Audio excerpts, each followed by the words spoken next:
ఓం నమో వెంకటేశాయ.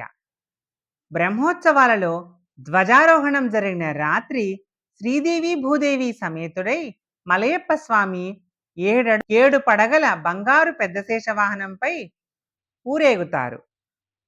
బహువన పాదపాబ్ధి కులపర్వత పూర్ణ సరస్వతి సహిత మహామహీభర మజస్ర సహస్ర ఫణాళిదాల్చి దుస్తహతరమూర్తికిన్ జలధిశాయికి శ్రీమన్నారాయణ భగవానునికి పాయక శయ్యయైన యయ్యహిపతి దుష్కృతాంతకుడు అనంతుడు అనేకమైన అడవులతో చెట్లతో సముద్రాలతో పర్వతాలతో నీటితో నిండిన సరస్సులతో నదులతో కూడిన భూమి యొక్క బరువును నిరంతరం తన 1000 పడగలతో మోస్తున్న తేరి చూడరాని రూపం కలిగినటువంటి పాల సముద్రంలో శయనించి ఉన్న శ్రీమన్నారాయణునికి నిరంతరము శయ్యగా ఉన్న సర్పజాతికి అధిపతి అయి పాపాలను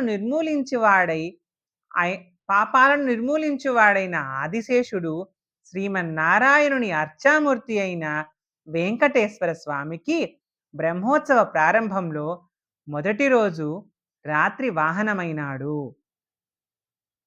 విశిష్టాద్వైత సిద్ధాంతం ప్రకారం భగవంతుడు శేషి, ఇతరమైనవి శేషభూతాలు.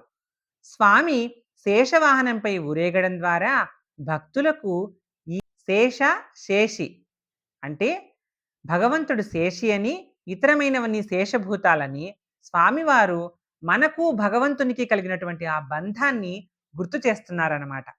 ఓం నమో వెంకటేశాయ.